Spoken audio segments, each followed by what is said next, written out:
Bonjour et bienvenue. Au sommaire cette semaine, la commémoration départementale aux fusillés, la projection en plein air dans le cadre du FIFA, le festival de Malaz Petite Forme et l'expo de l'APUI d'Aix-les-Bains. C'est Cénomag.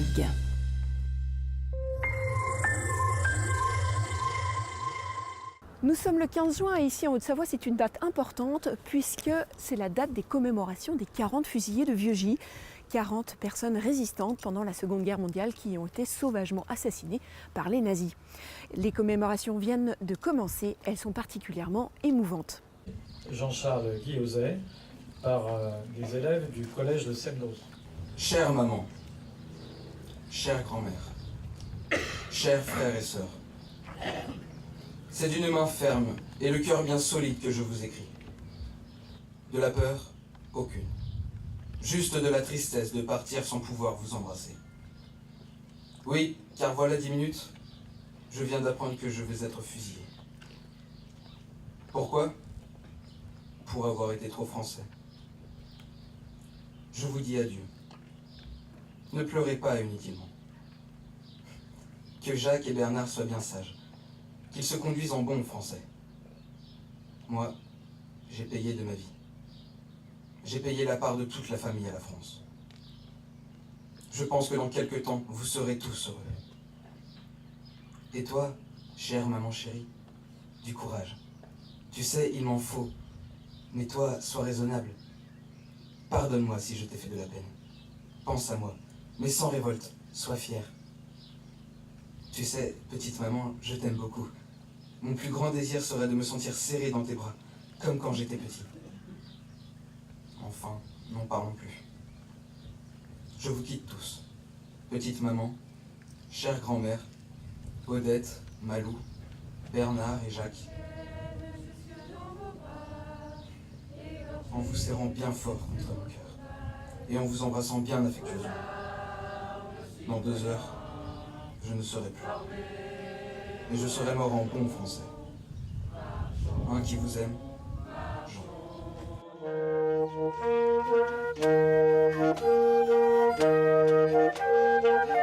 Geneviève Beau, je suis la nièce du révérend Père Fabre et je suis une des nièces.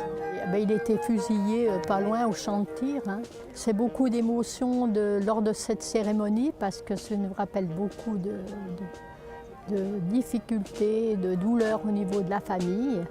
Et je crois que c'est important de garder cette mémoire pour que les jeunes en revivent ce que nous avons vécu. Je suis encore très émue.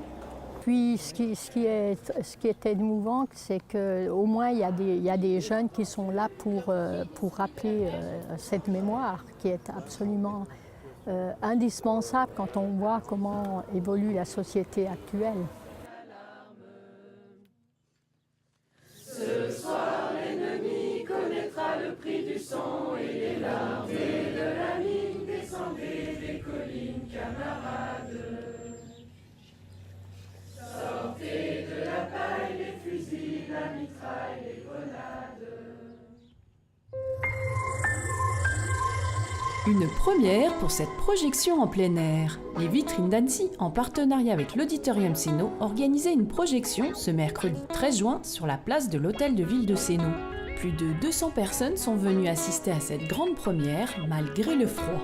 On trouvait intéressant de s'associer avec le Festival international du film d'animation pour justement animer le territoire, puisque l'association des commerçants a vocation à animer les territoires.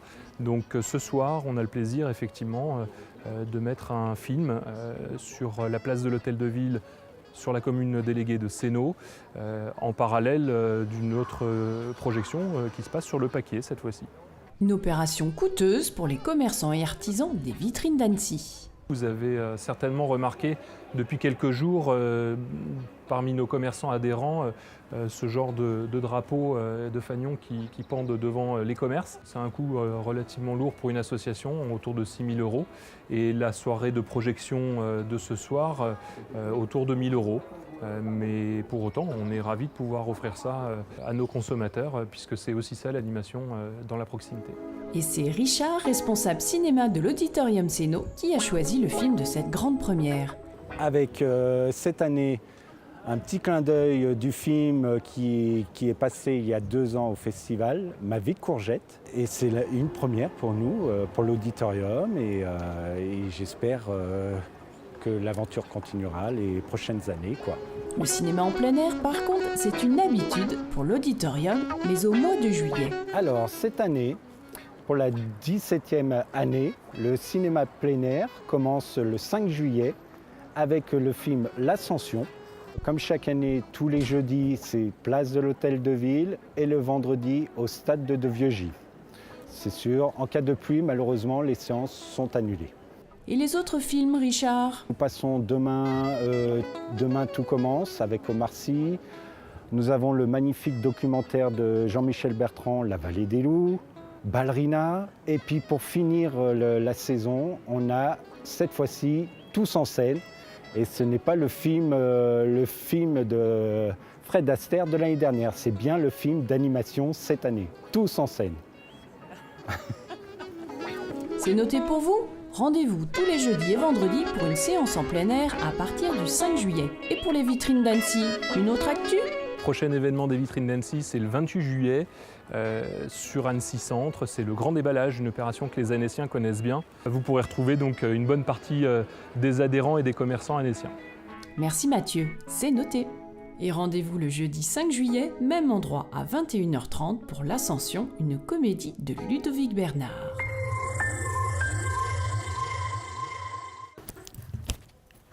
Ce soir, c'est théâtre, avec le Festival de Malaz en petite édition cette année. Et nous allons découvrir Figaro divorce de von Orbach. Attention, ça va décoiffer. Ah, Suzanne qui la coiffe. Mais pas si fort, Rachel! Mon crâne n'est pas de la pâte à pétrir! Tout doux! Sinon vous allez abîmer le chef-d'œuvre de votre mari. Je m'en garderai. Faites attention, j'ai un bouton, j'ai vu. Vous êtes un génie. Le festival a lieu en biennale et cette année, la petite forme du festival a lieu à l'auditorium. Nous l'investissons avec un dispositif créé par la compagnie Demain des l'Aube qui s'appelle le spectacle jeune. Ce dispositif réunit des élèves de la 5e à la terminale. Ils sont au contact d'un metteur en scène professionnel, d'un costumier professionnel et d'un comédien professionnel. Et ensemble, durant 2 semaines, ils travaillent dans des conditions de création professionnelle afin d'être au contact de plusieurs métiers de l'art dramatique. Ça avait l'air compliqué comme ça, a priori, mais j'avais assez confiance à la fois dans l'écriture de cet auteur et dans sa force de proposition pour parler de choses actuelles, et à la fois dans la force d'adaptation et de sensibilité de ces jeunes gens pour entendre des choses dans ce texte qui leur parleraient de leur société, du monde dans lequel ils vivent et dans lequel ils sont amenés à évoluer dans les prochaines années. Le Festival de Malaz reviendra en 2020, car la Maison de Malaz est en travaux en 2019. Il y aura cependant, comme chaque année, un spectacle jeune et le dispositif évolue un peu pour la rentrée prochaine. Les auditions qui nous permettront de recruter l'équipe du spectacle jeune 2019 seront désormais ouvertes à tous les enfants du département à partir de 12 ans. Une annonce circulera évidemment sur les réseaux et vous pourrez la retrouver notamment sur le Facebook et sur le site de la compagnie Demain des l'Aube afin de vous inscrire pour passer les auditions du prochain spectacle.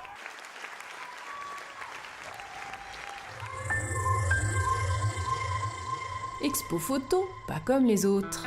Christine est venue avec son groupe de photographes amateurs à l'hôtel de ville de Sénaux pour installer leur exposition photo.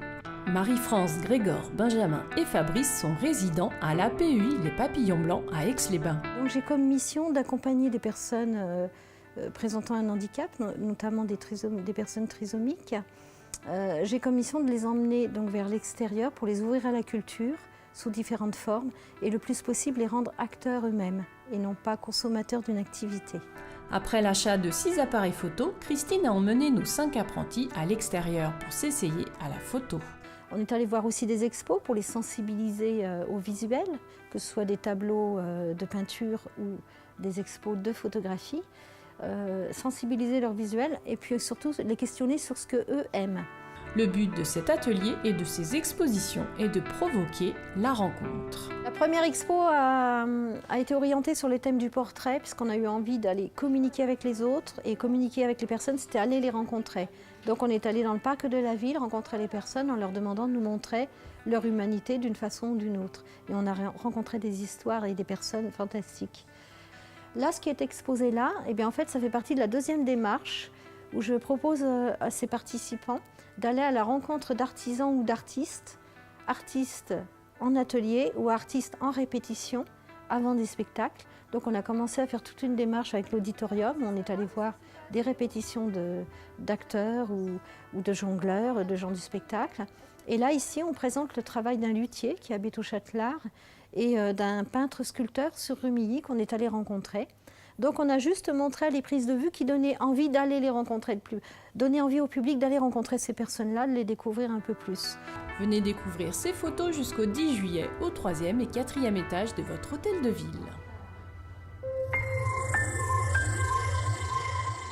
Et voici l'agenda des manifestations de Sénaux Communes Déléguées. Vos élus se réunissent ce lundi 25 juin à 18h à Cap-Péria pour un conseil municipal. Vous pouvez venir y assister. Le service senior organise un atelier fleurs le mardi 26 à 14h en salle de convivialité. J'espère que vous êtes bien inscrits. Les élèves de l'école de Balmont organisent un vide-chambre ce mardi 26 de 16h à 19h dans la cour de l'école. L'argent récolté sera reversé à l'association Fleurs de Prunier pour les enfants de Madagascar. Le Conservatoire à rayonnement régional d'Annecy vous propose un concert autour de la musique de Frank Zappa avec le groupe du département Musique Actuelle, sous la direction de Jean-Michel Frécot. Billets en vente au CRR ou sur place le mercredi 27 juin à 20h30 à Cap-Péria. Vendredi 29 de 16h30 à 19h30, venez donner votre sang à Vieux-Gis à La Bruyère. Soyez solidaires, pensez à ceux qui en ont besoin. Et si vous avez encore assez d'énergie, venez danser la Zumba de 19h30 à 20h30, puis les petits bals animés de 20h30 à 22h30 sur la place de votre hôtel de ville. Toute la semaine, ce sont les portes ouvertes du club de karaté de Sénaux. Lundi, mardi, mercredi de 18h à 20h30, venez essayer le karaté. Et la fête du club aura lieu le vendredi 29 de 18h30 à 21h30 au dojo du gymnase du collège Le Sénoz au 34 rue des Muraillons. Le dimanche 1er juillet, c'est la 16e édition du tournoi Interentreprises dès 9h au complexe Max Descartes, organisé par l'ES Sénaux Football avec un niveau expert et un niveau pépère. Attention, premier concours des maisons et balcons fleuris à l'échelle de la commune nouvelle, l'occasion de rencontrer de nouveaux passionnés. Particuliers et commerçants, inscrivez-vous avant le 7 juillet. Bulletin d'inscription à retirer dans chacune des mairies des communes déléguées ou au centre horticole. Un jury notera les réalisations cet été en se basant sur l'importance de la décoration, l'harmonie des couleurs et l'intégration à l'environnement. Renseignements auprès de la direction paysage et biodiversité au 04 50 63 44 73. Votre mag est déjà terminé, mais l'on se retrouve la semaine prochaine sur Facebook ou YouTube.